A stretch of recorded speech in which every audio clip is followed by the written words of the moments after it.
ఈరోజు వీడియోలో కంటి చూపుకి ఎంతో మేలు చేసే పొన్నగంటి ఆకుతో పచ్చడి ఎలా చేసుకోవాలో చూద్దామండి. ఎప్పుడు పొన్నగంటి ఆకుతో పప్పు ఇంకా కర్రీసే కాకుండా ఇలా పచ్చడి చేసి చూడండి, అద్భుతంగా ఉంటుంది.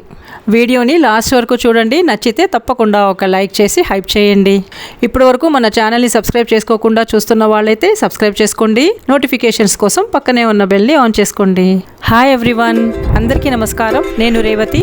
Welcome back to rates kitchen. Okay అండి, ఇంకా రెసిపీ స్టార్ట్ చేద్దాము. ఈ పచ్చడి కోసం 2 మీడియం సైజులో ఉన్న పొన్నగంటి ఆకు కట్టల్ని తీసుకుని శుభ్రంగా కడిగిన తర్వాత కాడల్ని విడదీసి ఆకుని మాత్రం తీసి పెట్టుకున్నాను. ప్యాన్ లో 1 టేబుల్ స్పూన్ వరకు నూనె వేడి చేసుకోండి. వేడెక్కిన నూనెలో 1 స్పూన్ చొప్పున పచ్చిశనగపప్పు, మినప్పప్పు, 1/2 స్పూన్ జీలకర్ర, 1 టేబుల్ స్పూన్ నువ్వులు వేసి వేయించుకోవాలి. ఇవి సగం వేగిన తర్వాత 2 ఎండుమిరపకాయలు ఇంకా పచ్చిమిరపకాయలు వేసి కలిపి వేయించుకోవాలి. ఇక్కడ నేను 3 పచ్చిమిరపకాయలు తీసుకున్నాను. మీకు పచ్చడి ఎంత కారంగా కావాలో దానికి తగ్గట్టుగా మిరపకాయలు తీసుకోండి. పచ్చిమిరపకాయలు ఇలా బాగా వేగిన తర్వాత వేడి ప్యాన్లోంచి మొత్తాన్ని తీసేసి పక్కన పెట్టేసుకోండి. ఇప్పుడు ఇదే నూనెలో పొన్నగంటి ఆకు వేసి బాగా కలుపుకోవాలి. దగ్గరుండి ఒక 30-40 సెకండ్లు ఇలా బాగా కలుపుకున్న తర్వాత సన్నని మంట మీద ఆకుని మగ్గనివ్వాలి. చూడండి, ఆకు పూర్తిగా మగ్గింది. ఇప్పుడు వేడి ప్యాన్లోంచి తీసేసి చల్లారి పెట్టుకోవాలి.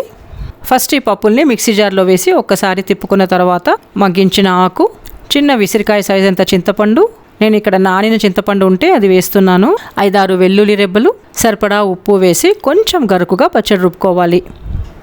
ఇలా పచ్చడికి పోపు కోసము 1 టేబుల్ స్పూన్ నూనె వేడి చేసుకొని కొద్దిగా ఆవాలు, మినప్పప్పు, చాలా కొద్దిగా జీలకర్ర, ఎండుమిరపకాయ వేసి పోపు వేగగానే పచ్చడికి కలుపుకుంటే టేస్టీ పొన్నగంటి ఆకు పచ్చడి రెడీ టు ఈట్. వేడి అన్నంలో కాస్త నెయ్యి వేసుకొని ఈ పచ్చడి కలుపుకొని తిని చూడండి, అద్భుతంగా ఉంటుంది. మరో వీడియోతో కలుద్దాము. Thanks for watching and thank you for your time.